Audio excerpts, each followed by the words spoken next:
नमस्कार मित्रांनो, आज आपण अशा एका प्राणीमित्राकडे आलेलो आहे की त्या व्यक्तींना खरोखर प्राणीमित्र म्हणता येईल. हे आहेत आपले पायगुडे दादा, हडपसरमध्ये राहतात. जसं आपल्या माणसांमध्ये स्त्री पुरुष आहेत आणि एक तिसरा पण व्यक्ती असतो ज्याला आपण ट्रान्सजेंडर म्हणतो, त्याला तृतीयपंथी म्हणतात किंवा किन्नर म्हणतात. आणि त्याचप्रमाणे प्राण्यांमध्ये पण असतं. तुम्हाला दिसताना ही बैल किंवा गाय वाटेल, परंतु हा बैलही नाही आहे आणि गाय पण नाही आहे. अशा प्राण्यांच्या बाबत समाजामध्ये खूप जादा अवहेलना असते. परंतु म्हणजे ह्या अशा प्राण्यांना कोणी पाळत नाही, पाळीव प्राणी म्हणून यांना सोडून देतात. परंतु ह्या दादांनी ह्या प्राण्याला पाळलं, त्याला खूप आपुलकीने जपलं. हे जपतानाही त्यांना खूप त्रास म्हणजे समाजातून आला की बाबा तू हे पाळू नको, अशा पद्धतीचं भरपूर काही आलं. तर मग त्यांच्या तोंडून आपण ऐकूया की त्यांना या प्राणी म्हणजे कुठून मिळाला, त्यांच्या गाईचा होता की काय होता, आणि ह्या प्राण्याबाबत त्यांना काय काय अडचणी आल्या आणि या प्राण्याबद्दल त्यांचं इतर समाजाला काय सांगणं आहे किंवा काय मत आहे. हा माझ्या गाईकडे ज्यावेळेस जन्माला आला त्यावेळेस बऱ्याच लोकांनी मला ब्राह्मणांनी सांगितलं किंवा बऱ्याच देवऋषांनी सांगितलं, बऱ्याच लोकांनी सांगितलं की किन्नर हे कोणी पाळत नाही. अगदी घरात मूल जरी जन्माला आलं तरी लोक सोडून देतात, तू कशाला त्याला पाळतो. मी ह्या गोष्टींशी माझ्या घरातून मला सपोर्ट मिळाला की नाही, असं काही नसतं. जो काही जीव जन्माला आला आहे तो जीवच आहे.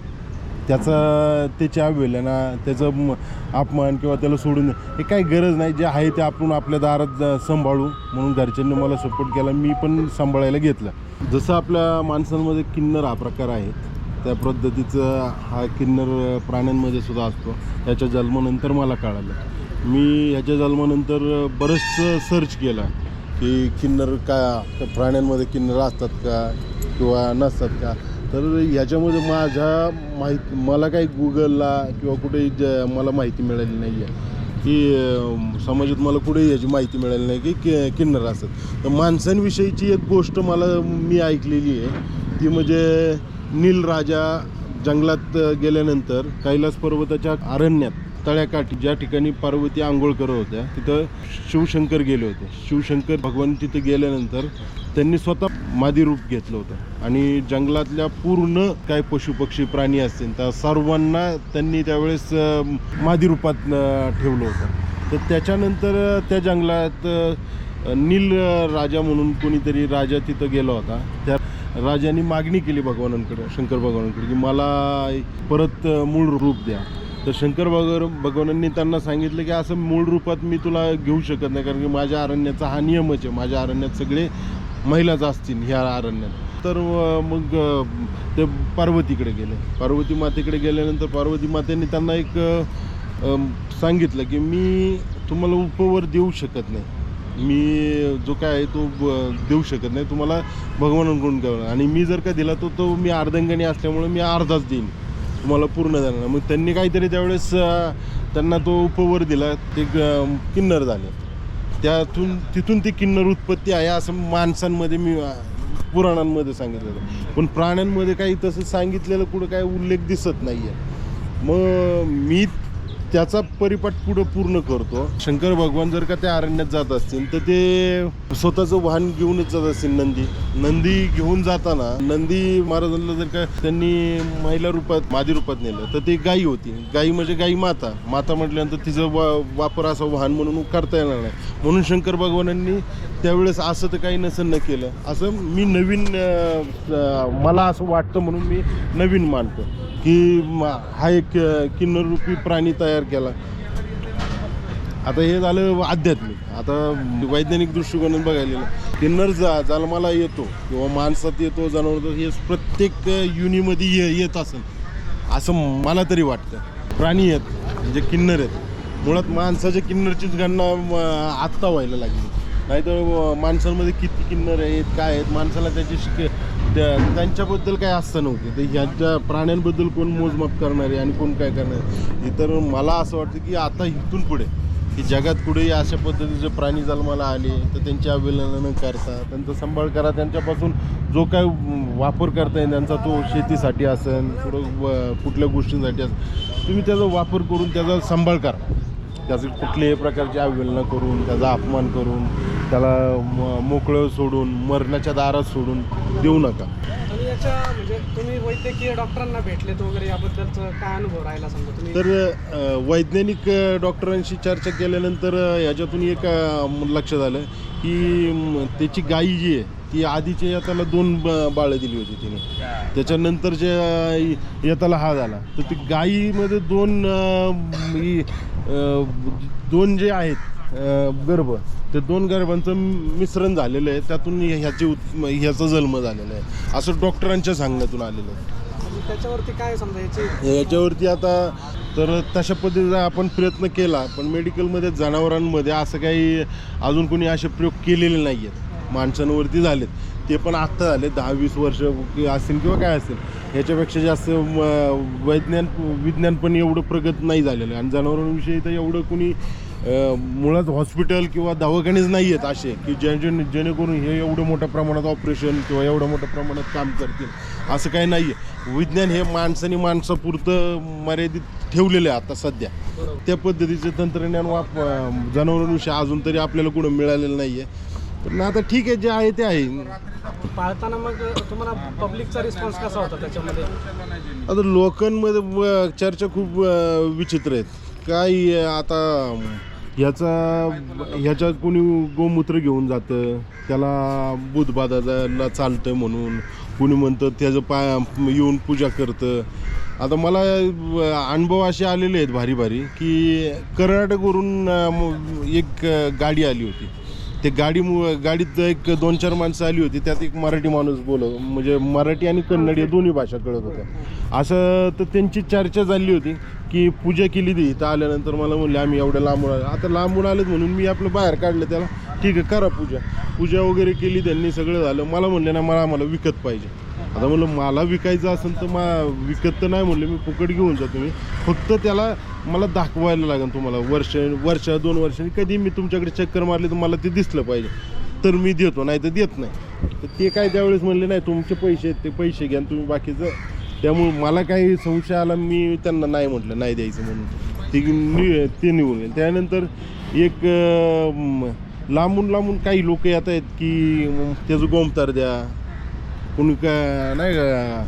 आता ते एक व्यक्ती परभणी वगैरे तिकडून आले तर ते म्हटले मला त्यांनी त्यांचं गोमतार वगैरे नेलं. त्यांच्या इकडे ते बरेच जणांना देत आहेत. ते काय त्यांच्याकडे कोण येत असतील लोक त्यांना देत आहेत. ते म्हणतात मलाही फरक पडतो. आता ते असे बरेच लोक आहेत, काय गैरसमज असतील किंवा काय असतील. तर मला असं वाटतं ह्याच्यापासून काय असं देवता किंवा त्याच्यापासून मंत्र मांत्रिक असं काही नाही आहे. लोकांनी ह्याच्याविषयी अशा काही अंधश्रद्धा असतील ह्या जनावरांविषयी किंवा माणसांविषयी कशी या अंधश्रद्धा बाहेर दूर केल्या पाहिजेत. ह्या अशा अंधश्रद्धा नाही ठेवल्या पाहिजेत. लोकांनी मी त्यांची भावना म्हणून मी त्यांच्याशी असं बोलू शकत नाही. ते त्यांची भावना आहे की त्यांनी त्यांची पूजा करायची का त्याला लात मारायची काय करायचं तो त्यांचा विषय. तर एक बाजूला असं होतं की काही लोक म्हणताय की बाबा तुम्ही याला पाळू नका, हे कुणाकडेच पाळलेलं आढळत नाही. तुम्ही त्याला पाळलंय, पण पाळताना त्याबरोबर माणसं हे पण तुम्हाला म्हणताय की बाबा तू पण पाळू नको, ते चांगलं नसतंय. तर मग हा किती प्रमाणात अनुभव आला, काय रिस्पॉन्स कसा? आता याच्यात काही आमचे जवळचे लोक आहेत की पाहुणे आहेत, पुढं कोणी मित्र आहेत.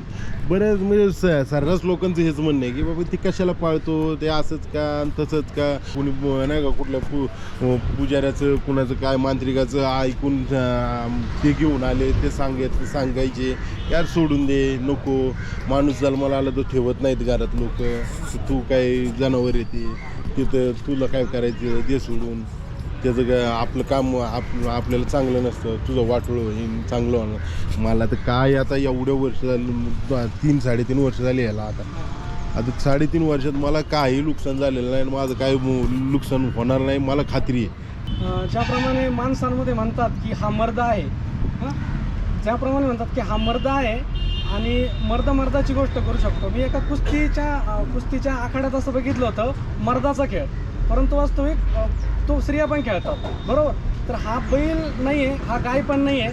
तर आता टांग्यांना जादा करून बैलच आपल्याला आढळतात का? बैल काही ठिकाणी घोड्यांबरोबर पळवतात, बैलांबरोबर पळवतात. तर तुम्हाला काय वाटतं या ताकदीविषयी किंवा त्याच्या क्षमतेविषयी? मला ती सुद्धा एक गंमत तुम्हाला सांगतो. मैदानावरती त्याला घेऊन गेलो होतो मी शर्यतीला पळवण्यासाठी. तर त्याला प्रॅक्टिस द्यायला सुद्धा मला एक तर बैल मिळत नव्हता. त्याच्याबरोबर झोपायला नको म्हणायचे, ते देवी नको त्याच्याबरोबर, कोण म्हणायचं देवी त्याच्याबरोबर नको, कोण म्हणायचं आईला किन्नर संग माझा बैल मी कशाला म्हणजे कायला धार्मिक म्हणून नकार दिला. म्हणजे त्याला कुणी आहे ना, मी मैदानावरती घेऊन गेलो तर मला बैल मिळाला नाही. मला बैल मागवायला आणि त्याला वायदी असते आमचे, म्हणजे शर्यतीच्या मैदानावर गेल्यावर वायदी असते. ती वासराला मी वायदी दिली 5,000ची. म्हणजे जे वासरू फुकट कुणी हे करणार नाही त्या वासराला मी वायदी दिली 5,000ची. ते का तर म्हणलं नाही मला पळवायचं. आता ते मैदानात काय हसत आला माझा मला माहिती. आता त्याच्यावरती काय मला लोक हसल्याचं मला नाही काय वाटत, मला तो त्यांचा दृष्टिकोन झाला. तर याच्या शरीरामध्ये जो बदल आहे, ना की हा गाय ना की बैल, नेमकं काय आहे तर प्रेक्षकांना तुम्ही दाखवू शकता का? ते आता तुम्ही गाई असेल तर त्याला पाठीमागे योनी असते. बरोबर. त्या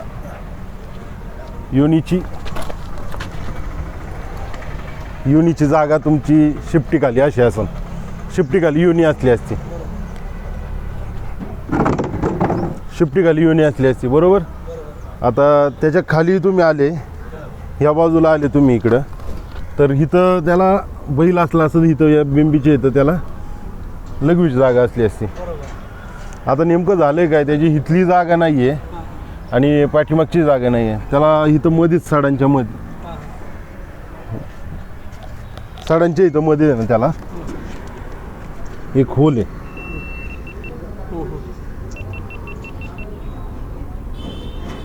तिथून तो लघवी करतो. आता